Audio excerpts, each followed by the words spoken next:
Para sahabat di Aku Tahu Channel, kami tim Aku Tahu Channel sangat senang dan berterima kasih kepada para sahabat yang mendukung pelayanan kami, khususnya di dalam edukasi. Sekali lagi, saya fokusnya kepada pencerahan yang membuat kita sungguh mengerti atau tahu apa yang kita lakukan atau yang kita katakan. Kali ini kita akan lebih santai. Kami terbuka kepada para sahabat untuk memberikan pertanyaan-pertanyaan di chat kami. Ada mungkin hal-hal yang sangat membingungkan atau mengganjal hati yang sampai hari ini belum dapat jawaban. Ya, semoga kami bisa membantu. Dan kali ini kita akan memberikan jawaban kepada beberapa teman yang memberikan pertanyaan, khususnya kali ini mengenai cinta atau love. Sebelumnya kita berdoa. Terima kasih Tuhan Yesus, firman yang sudah menjadi manusia, yang membuktikan dan menyatakan kasih Allah sungguh sempurna terhadap kami para manusia khususnya, sehingga kami semakin terampil untuk menjadi pelaku firman-Mu, terutama mengasihi sesama seperti mengasihi diri sendiri. Kemuliaan hanya bagi-Mu Tuhan Yesus yang tidak pernah meninggalkan kami. Haleluya, amin. Saya bacakan 2 ayat mengenai God is love, khususnya di dalam Perjanjian Baru. 1 Yohanes 4 ayat 8 dan 16. Barang siapa tidak mengasihi, ia tidak mengenal Allah, sebab Allah adalah kasih. Ayat 16. Kita telah mengenal dan telah percaya akan kasih Allah kepada kita. Allah adalah kasih. Dan barang siapa tetap berada di dalam kasih, ia tetap berada di dalam Allah, dan Allah di dalam dia. Pertanyaan yang datang kepada saya belakangan ini, dan kemungkinan juga sesudah memperhatikan 4 kali tampilan khotbah saya. Jadi apa artinya Allah adalah kasih? Lalu muncul memang kasus saya temukan, dan sampai anak-anak pun bicara begitu. Pak, kok dia pelit banget? Dia tidak bersaudara. Harusnya saudara yang saling mengasihi tidak boleh pelit. Nah, pelit dihubungkan dengan kasih. Nah, ini perlu kita selidiki lebih dalam supaya kita tahu ketika kita mengetahui Allah adalah kasih. Itu artinya berarti di dalamnya tidak ada benci. Bahkan ada berkata juga, Paulus berkata, dalam kasih tidak ada cemburu. Tapi kok Allah adalah kasih? Tapi kok ada dia cemburu? Di dalam Keluaran, Allah adalah cemburu. Wow, ini sangat membingungkan. Dan lagi-lagi, ini awal untuk kita bisa menerima jawaban dari kami, tim Aku Tahu Channel. Jadi ini lebih santai.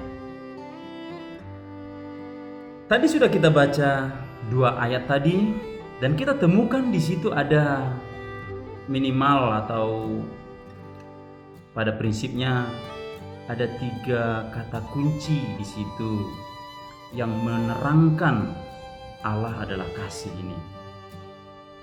Itu hubungan kenal. Tadi kan, barang siapa tidak mengasihi, ia tidak mengenal Allah. Jadi ada kenal. Terus ada kata percaya.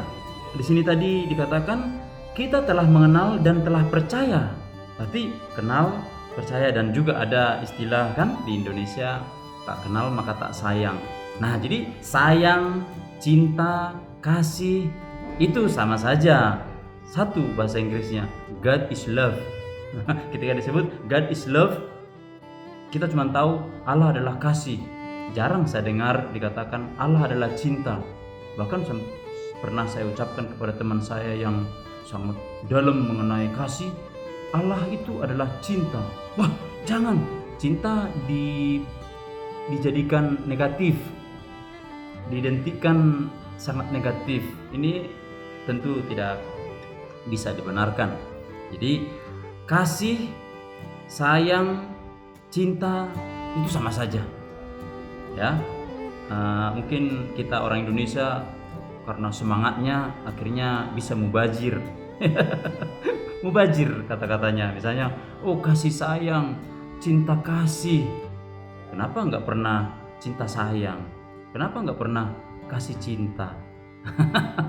Seperti agar supaya kan sama aja artinya, agar dengan supaya. Jadi itu lagi-lagi itu karena semangatnya lah mulai jadi ya. Tapi di sini kita mau melihat ada 3 hubungan di sini, kenal, percaya, dan masuk tadi kekasih itu atau love ya. Dan biar saya bacakan satu lagi ayat yang mendukung supaya kita lebih mendarat lagi dalam pembahasan Allah itu adalah kasih. Rasul Paulus dalam Roma 10 ayat 14, dan saya tambahkan lagi dari Roma 10 ayat 17 ya. Tetapi barang siapa Roma 10 ayat 14, tetapi bagaimana mereka dapat berseru kepadanya jika mereka tidak percaya kepada Dia? Bagaimana mereka dapat percaya kepada Dia jika mereka tidak mendengar tentang Dia? Bagaimana mereka mendengar tentang Dia jika tidak ada yang memberitahukannya atau memberitakannya? Dan Roma 10 ayat 17, iman timbul dari pendengaran, dan pendengaran oleh firman Kristus. Jadi banyak kaitan, sebagaimana kita manusia semuanya sangat banyak kaitan. Tapi yang pasti ketika dikatakan God is love, saya pinjam bahasa teman-teman pendeta yang biasa menyuarakan dalam salib ada hubungan vertikal, ada hubungan horizontal. Ketika kita mengetahui Allah adalah kasih, berarti kita atau kasih kita sungguh sempurna secara vertikal dan secara horizontal. Kasih tentu berhubungan dengan sosial atau hubungan, lagi-lagi hubungan vertikal dan hubungan horizontal. Nah, jadi kita benar-benar di sini disadarkan kepada kita ketika dikatakan Allah adalah kasih, tentu kita diharapkan di sini untuk kenal. Ingat, tak kenal maka tak sayang gitu. Dan di sini kita harus benar-benar mau mengenal, mau mengetahui. Kenal dengan tahu sama saja, sebelumnya sudah saya bahas memang. Nah, ketika bicara tentang Allah adalah kasih di dalam 1 Yohanes 4 ini, tentu kita harus kenal. Sekali lagi, kenal. Kenal berarti kita harus tahu konteks. Ini tentu dalam Perjanjian Baru sering dikatakan itu konteks Yunani karena bahasa Yunani katanya Perjanjian Baru. Tapi lagi-lagi kita harus ingat bahwa Yohanes murid Yesus yang menulis kitabnya atau suratnya ini tentu orang Yahudi. Sekalipun dia ngomong kepada orang Yunani. Nah, di sini lagi-lagi kita kenali lebih dalam. Karena memang ketika kita bicara kasih itu tidak boleh terlepas dari kenal, percaya. Dan ini harus kita lihat lebih dalam. Dalam bahasa Yunani memang ada pembedaan dikatakan kasih itu atau cinta itu atau sayang itu. Ada 4 istilah Yunani. Ada eros, ada storge, ada philia, ada agape. Ya, eros akhirnya cinta itu diibaratkan dengan eros, jadi jelek, nafsu. Padahal belum tentu. Dalam istilah orang Yunani ketika bilang eros, ya eros benar-benar cinta. Karena memang kalau tidak ada nafsu ayah ibu kita, mana mungkin kita bisa lahir. Sekalipun itu tanpa agape misalnya, karena dibilang agape kasih sejati Tuhan yang tanpa syarat atau unconditional love, itulah agape katanya begitu. Terus philia seperti cinta kepada ilmu, makanya ada filsafat, philia dengan sophia, cinta kepada ilmu. Atau storge, hubungan dengan saudara-saudara sedaging. Tapi itulah pemikiran Yunani. Tapi kembali lagi saya harus utarakan di sini dalam bahasa Ibrani. Dalam bahasa Ibrani saya temukan ya tidak terlalu banyak istilah-istilah itu, karena memang mereka orang Yahudi tidak berpikir terlalu rumit. Barangkali ya nanti akan kita lihat di sini. Kita harus mengenal ya. Dalam bahasa Ibrani saya temukan penghayatan cinta itu ya 2 hal aja lah, 2 hal yang sebelumnya sebenarnya sudah saya bahas.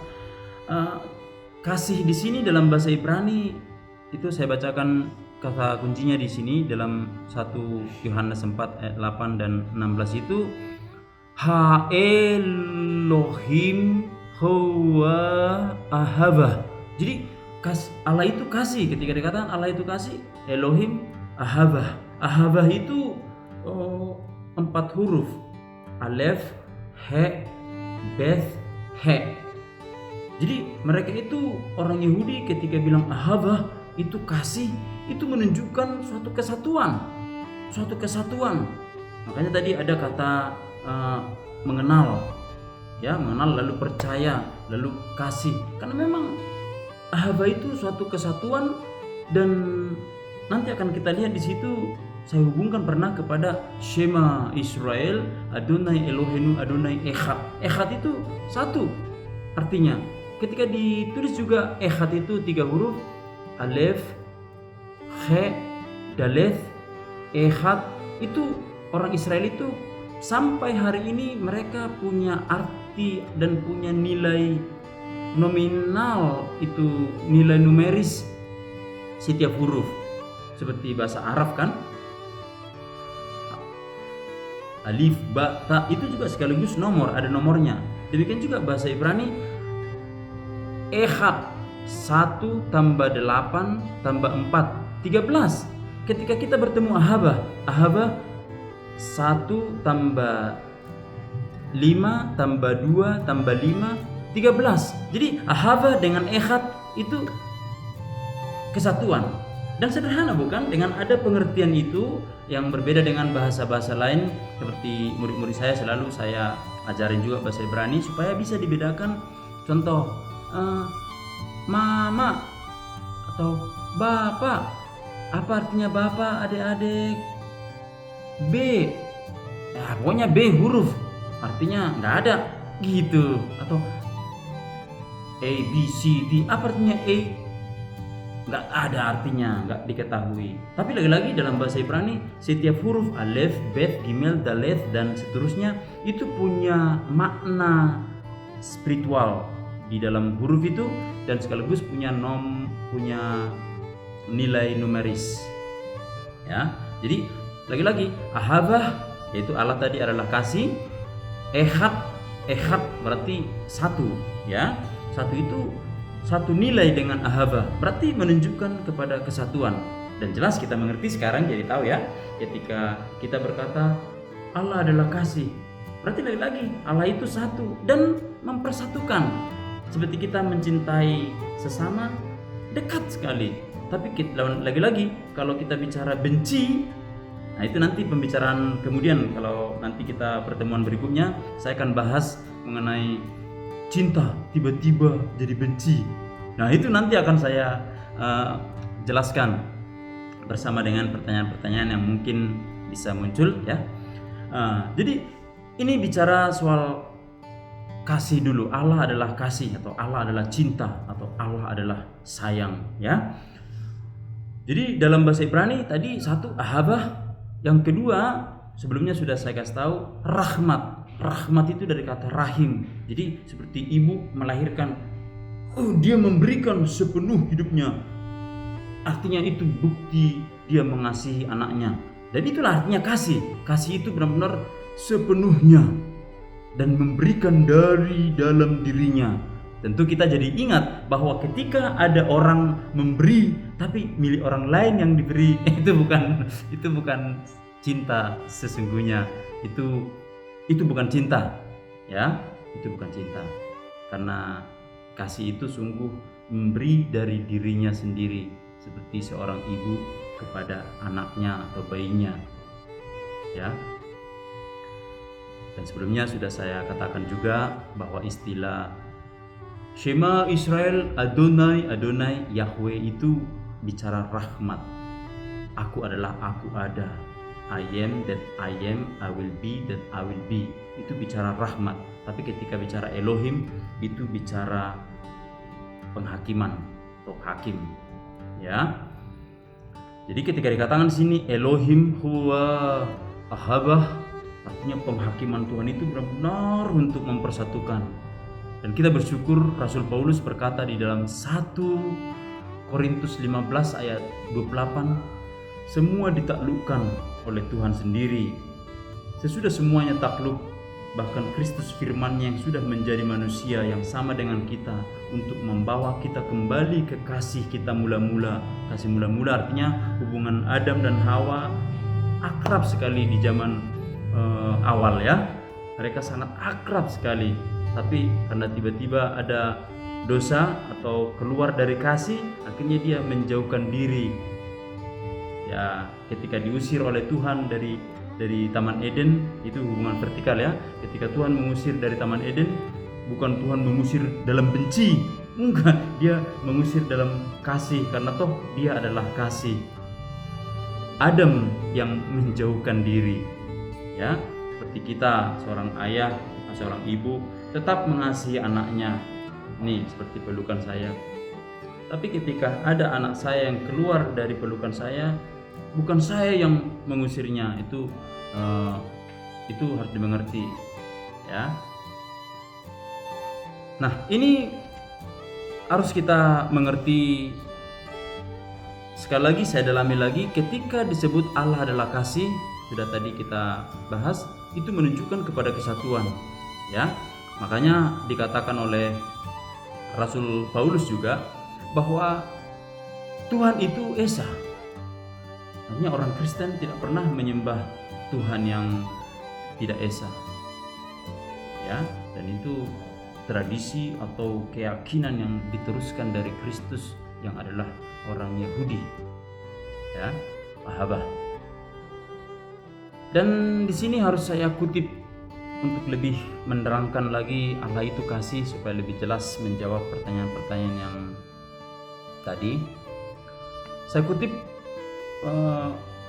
tulisan C. Grunen ya, dalam Sejarah Dogma Kristologi, Perkembangan Pemikiran tentang Yesus Kristus pada Umat Kristen ya, terbitan Canisius.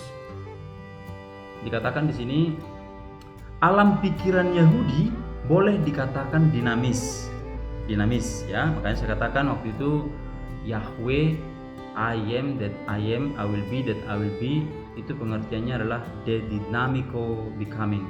Jadi dinamis. Jadi yang penting bukanlah apa yang ada, ya, melainkan apa yang terjadi. Peristiwa yang menyangkut manusia, mana gunanya atau ruginya bagi manusia serta dunianya, mana pengaruhnya yang nyata. Bahwa Allah ada tidak terlalu penting, sebab tidak ada seorang pun yang meragukan adanya Allah, dewa-dewi dan sebagainya. Jadi Allah ada atau tidak ada bukan itu persoalan. Yang persoalan bagi orang Yahudi adalah apakah Allah secara aktif hadir, ya? Bagaimana Allah bertindak, berkarya di dunia ini. Jadi tanpa berpikir panjang orang Yahudi sampai dengan Rasul Paulus, ya, 1 Korintus 8 ayat 5 di situ tidak mempersoalkan adanya dewa-dewi bermacam-macam, ya. Bahkan adanya jadi bukan ada soal tidak ada Tuhan, tapi bagaimana relevansi Allah yang itu perlu dipertanyakan. Ya, makanya pernah kita baca, ya, ketika Musa berkata kepada Tuhan, "Tuhan, sertai aku, sertai kami. Kalau Engkau tidak menyertai kami, kami tidak mau jalan." Nah, itu pemikiran orang Yahudi, ya. Sampai ada lagu sekarang ini, ya. Ini harus dimengerti. Bila Engkau tak besertaku, aku tak mau berjalan. Ku perlu Tuhan, pimpin langkahku dengan kasih karunia-Mu. Artinya itu suatu ungkapan serius seorang Yahudi. Tentu Musa pemimpin besar orang Yahudi, ya. Jadi yang dipikirkan sungguh-sungguh adalah bagaimana relevansi Tuhan atau apa dampaknya atau untungnya bagi kita manusia. Makanya ketika maju misalnya si Sadrak, Mesak, Abednego ketika disuruh atau diancam dibakar atau sembah aku, mereka berkata dalam pemikiran Yahweh tadi, dinamis, "Ya Paduka, jika kami dimasukkan ke api yang bernyala-nyala itu," yaitu sampai mematikan yang mengangkat mereka ke perapian itu, ya, panasnya sampai 7 kali lipat sempurna. Tapi lagi-lagi, kalaupun Tuhan tidak menolong kami tidak mungkin menyembah Paduka atau menyembah patung Paduka atau dewa-dewi Anda, gitu, ya. Jadi jelas yang Esa itu, yang Ehad, lagi-lagi yang Ahabah tadi, yang kasih itu. Jadi ini suatu kesatuan dan tentu menjadi suatu pengenalan. Pengenalan artinya da'ath. Da'ath itu sudah pernah saya utarakan juga kata benda untuk yada. Yada berarti mengetahui, seperti Adam dan Hawa. Adam mengetahui istrinya, mengetahui artinya bersetubuh. Jadi satu tubuh, satu. Makanya laki-laki perempuan ketika menikah dikatakan kan satu tubuh.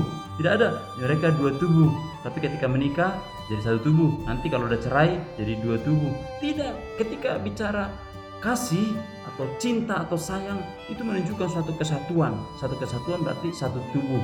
Bukan maksudnya jadi hiperseks atau playboy yang sembarangan free sex. Bukan, itu bukan bicara itu, jangan seks hanya diperhatikan. Jadi artinya seluruh tubuh kita ini adalah bagian dari Tuhan, karena Tuhan membuat kita menjadi satu tubuh. Jadi jangan dipikir biologis lagi-lagi. Ketika berpikir jelek-jelek biologis begitu seperti tadi, cinta langsung diidentikan dengan porno begitu, atau didiskreditkan kata cinta itu. Padahal lagi-lagi love, ya. Jadi ini jangan sampai kita simplifikasi atau kita distorsikan pemahaman kita, karena pemahaman kita harus lebih luas wawasan kita, ya. Nah, berbeda dengan alam pikiran Yunani, ya. Boleh diistilahkan sebagai statis dan esensial. Realitas dunia tidak dilihat sebagai serangkaian peristiwa dengan awal dan akhir, melainkan sebagai suatu kosmos, ya, semacam bulatan yang mantap dan serba teratur meskipun kelihatannya berubah-ubah. Ada beberapa tingkat dalam kosmos itu, di mana setiap realitas mempunyai tempatnya sendiri yang mantap. Antara tingkat paling atas, tingkat paling bawah. Paling atas berarti untuk ilahi, paling bawah berarti untuk manusia dan dunia. Itu terbentang terhadap tingkat lain, ada lagi tingkat-tingkat lain. Ya, maka refleksi 2-3 generasi Kristen pertama atas fenomena Yesus dan pengalaman umat sendiri terjadi dalam alam pikiran seperti yang digariskan di atas. Jadi antara ini, jadi ketika dikatakan God is love, ini pola pikirnya. Saya setuju dengan Grunen. Ini pola pikirnya, pola pikir Yahudi dan pola pikir Yunani. Jadi ketika berpikir Yunani misalnya, itu tadi sudah dicerai-beraikan. Ya, ini nggak boleh hanya ini yang kita tahu. Kita harus tahu pola pikir awal, konteks lagi-lagi. Tak kenal maka tak sayang. Jadi ahabah, ehad, jelas ya, ehad, dan juga tadi yada. Jadi itu menunjukkan kepada kesatuan. God is love, ahabah. Jadi tidak ada pemikiran yang lain-lain. Nah, untuk menjawab kebingungan-kebingungan itu, saya akan jelaskan juga mengenai hubungan ahabah. Lagi-lagi, Allah itu adalah kasih. Ini jawabannya untuk kita bisa lebih mengerti lagi tentang Allah itu adalah kasih. Itu lagi-lagi saya utarakan Shema. Shema Israel, Adonai Elohenu, Adonai Echad. Itu. Kalau dalam tradisi perantau orang Yahudi ada begini.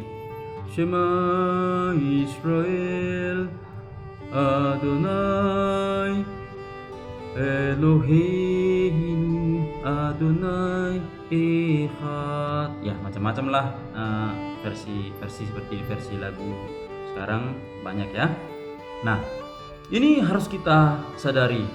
Ketika dikatakan Allah itu kasih, kembali, sudahkah kita Shema kepada Tuhan? Shema. Nanti tadi perhatikan baik-baik, dengarkan sungguh-sungguh. Dan ini yang kita lihat, dosa-dosa bermunculan oleh karena Shema. Shema. Ingat baik-baik, ketika Daud, raja pertama yang diminta oleh atau demo orang-orang Israel, minta raja seperti bangsa lain. Padahal Tuhan berkata, jangan minta raja, hanya saya raja sekalian alam. Tapi mereka minta sampai Samuel sedih. Tapi Tuhan menghibur Samuel. Samuel, jangan sedih, biarin aja, tetap kasih saja. Karena ketika mereka minta raja, sebenarnya mereka sedang menolak saya, menolak Tuhan sendiri. Jadi, dan juga kita lihat dosa yang dialami oleh atau dilakukan oleh Saul yang ditolak akhirnya jadi raja oleh karena tidak Shema kepada Tuhan. Disuruh menghancurkan semua musuhnya, disayangkan Raja Agag. Itu sama dengan pendurhakaan gitu, atau sama dengan penyembah berhala. Itulah dosa berat seperti Adam dan Hawa, itu kan tidak Shema, tidak dengar, tidak perhatikan sungguh-sungguh, tidak tegas ya kepada suara Tuhan. Dia tidak lakukan, ya itulah dosa. Sekali lagi, Shema Israel, dan selanjutnya kan kasihilah Tuhan Allahmu, kasihilah sama manusia, muncul begitu. Tapi lagi-lagi hukum pertama adalah dalam hidup Kristen, ya, mula-mula itu diulangi dalam Markus 12. Shema Israel, Adonai Elohenu, Adonai Echad. Ini harus kita pahami supaya apa? Supaya selanjutnya kita bisa mengasihi, ya, mengasihi. Kenapa saya utarakan soal ini? Karena kalau tidak kenal, sekali lagi saya bilang, kalau tidak kenal, jangan kita katakan aku percaya. Sampai ada murid-murid saya tegur selalu. Orang tuanya ternyata mengajarin mereka, Tuhan, bahkan disebut juga Bapa ya. Bapa, ampunilah dosa kami yang kami sengaja. Tadi kan berseru ya. Ampunilah dosa kami yang kami sengaja ataupun yang tidak kami sengaja, supaya tidak terhalang anugerah yang akan Engkau berikan kepada kami. Lalu saya ajarin, adik-adik, pernah kan guru-guru selalu mengatakan kepada kalian, kalau kalian ketemu orang yang tidak kalian kenal, jangan coba-coba dekat. Siapa tahu kalian nanti dihipnotis lalu diambil bagian dalam tubuh kalian. Hati-hati, nanti kalian diculik. Nah, demikian juga kita percaya kepada Tuhan yang kita sebut Bapa kita.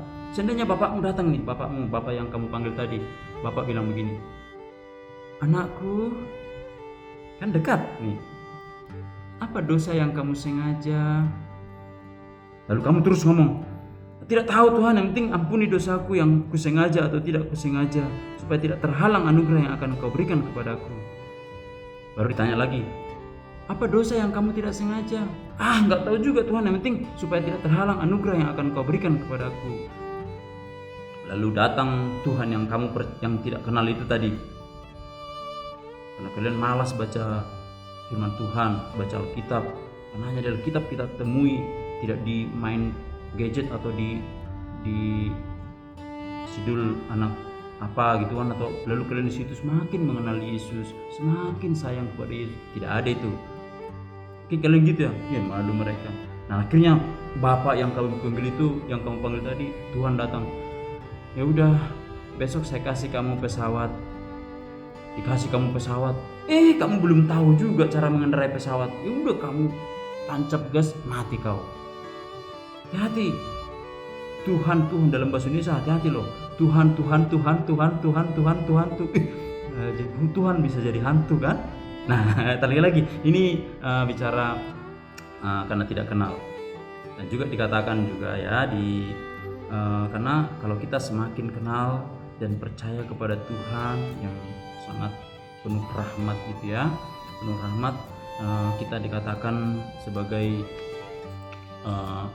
batu-batu yang hidup. Saya terangkan ini batu-batu yang hidup karena dalam bahasa Ibrani juga saya kutip dan saya setuju dengan para rabi. Saya ikut grup para rabi juga, rabi orang Yahudi. Itu ab dengan ben, kan ketika dikatakan dalam Alkitab hanya satu anak, yaitu Kristus ya, anak yang itu keturunan Abraham. Ben itu seperti tadi ab ya, alef dengan beth itu ab, alef beth. Alef artinya penguasa ya, sumber dari segala sumber ya, pemilik segala sesuatu. Beth itu artinya rumah, bayit kan, dari situ muncul kata bayit, beth atau barokah ya kan. Bethlehem berarti rumah roti, Beth. Jadi Beth itu rumah. Jadi semua dunia ini, semua ciptaan Tuhan adalah rumah atau tempat kediaman Tuhan. Nah, jadi milik semua harta,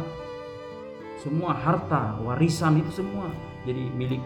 Itu itu pemilik, hanya Tuhan pemilik segala-galanya. Lalu anak itu ben ya. Ketika ben dikatakan Beth itu, ingat tadi rumah, bayit tadi.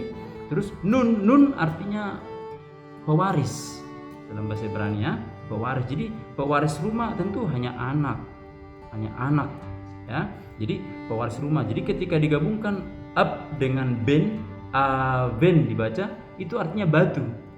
Nah, jadi makanya Rasul Petrus berkata di dalam 1 Petrus, kamu adalah batu-batu yang hidup, bangunan yang dibuat menjadi rumah Tuhan ya. Jadi kita, Allah itu ketika bilang Allah itu kasih, mari kita dalam pengertian kita supaya kita bisa mengetahui bahwa Allah kasih, tentu yang dibutuhkan dari kita adalah jangan cuma menuding Allah itu kasih tapi kita sendiri tidak mau menerima kasih Allah. Tentu lagi-lagi mari semakin mengenal Tuhan yang kamu sembah, yang kita sembah, supaya kita bisa berseru kepada Dia yang kita kenal ya.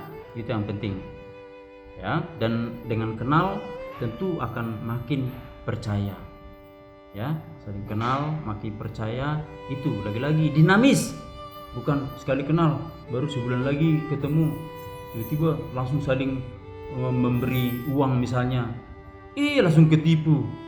Kenapa? belum ada muncul kepercayaan, karena baru kenal langsung percaya. Kata Bang Napi almarhum ya, waspadalah, waspadalah. Kejahatan bukan karena niat si pelaku, tapi karena ada kesempatan. Nah, jadi kesempatan-kesempatan itu tentu akan kita bisa kelola. Karena apa? Karena kita sangat waspada. Karena itulah kata Yesus, berjaga-jagalah dan berdoa. Berdoa berarti kan ada ikatan dengan Tuhan, saling ngobrol seperti Adam dan Hawa semula ya. Baru tapi dikatakan berjaga-jagalah dan berdoa. Berjaga-jaga berarti harus melek. Makanya berdoa itu bukan tidak wajib harus tutup mata. Bisa buka mata juga. Ketika saya pernah melayani dengan teman saya pendeta mengusir setan dari orang kerasukan. Ketika saya pertama tutup mata, harus sopan kepada Tuhan, kata orang tua saya dulu. Sopan. Dipukul saya. Kenapa? Ada orang kerasukan gitu bisa ditendang walaupun kurus, tapi karena ada roh jahat di dalam dirinya dengan kekuatan apa katanya dia, dengan kekuatan luar biasa, rantai aja bisa kan diputus oleh setan itu kan, walaupun ceking orang itu. Nah, itu saya dipukul. Buka matamu, karena memang harus berjaga-jaga. Dan juga ketika berdoa, berjaga-jaga itu bicara tahu informasi juga. Karena jangan sampai berdoa misalnya, oh Tuhan, Bapa kami berikan kepada, contoh mendoakan kakek-kakek ya, Tuhan berikan kesehatan, saya bersyukur Tuhan, opung ini atau bapak ini bagus, umurnya sudah tua tapi giginya masih kuat, terima kasih berkat-Mu Tuhan. Sesudah berdoa langsung dia buka mata, agak marah. Bapak itu entah agak marah tapi menyindir, dibuka giginya, ini gigi mas jadi lagi-lagi ini harus perlu. Ketika kita bicara Allah adalah kasih, berarti menuntut kita supaya lebih luas wawasan. Dan Allah itu kasih, lagi-lagi dalam pemikiran orang Yahudi yang dinamis ya. Kita harus tahu ahabah itu artinya menyatu ya. Sama dengan echad tadi, echad berarti satu. Terus iada, tahu. Karena itulah ikatan kasih berarti bersatu. Orang Indonesia berkata, bersatu kita teguh, bercerai kita runtuh. Kembali lagi, Indonesia menganut Tuhan yang Maha Esa. Jadi kalau kita menganut Tuhan yang Maha Esa, kita pun semakin mengerti Allah adalah kasih. Dan selanjutnya kita akan bahas lagi di pertemuan berikutnya. Sengaja saya belum menjawab soal memberi, kita akan bahas kemudian ya tentang kasih. Dalam prinsip kasih ada keharmonisan antara memberi dan menerima. Ini perlu akan kita kaji. Tapi lagi-lagi kita menyambut atau terbuka kepada pertanyaan-pertanyaan Bapak Ibu sekalian. Kiranya ini menjawab atau memberikan pencerahan sekilas ya. Mari kita berdoa. Terima kasih Tuhan Yesus yang menjadi bukti konkret dari kasih Allah. Terima kasih untuk perkataan-Mu juga Tuhan Yesus, Engkau tidak ingin seorang pun binasa. Artinya iblis yang membuat kebencian bagi kemanusiaan supaya bercerai-berai sehingga runtuh. Tetapi kami bersyukur Kristus mempersatukan. Kami disebut sebagai anggota tubuh-Mu, sehingga kami sungguh sinergi sebagai kepala Engkau sendiri dan juga kami anggota-anggota tubuh-Mu. Bahkan Engkau disebut juga pokok anggur dan kami disebut ranting-ranting, sehingga kalau tidak bersinergi tentu tidak menghasilkan apa-apa. Kemuliaan hanya bagi Tuhan Yesus. Haleluya. Amin. Para sahabat di Aku Tahu Channel, sekian dulu penjelasan mengenai Allah adalah kasih. Jangan lupa sebarkan kepada para sahabat, saudara-saudara, supaya mereka juga bisa mengerti tentang kitab suci. Subscribe dan kring.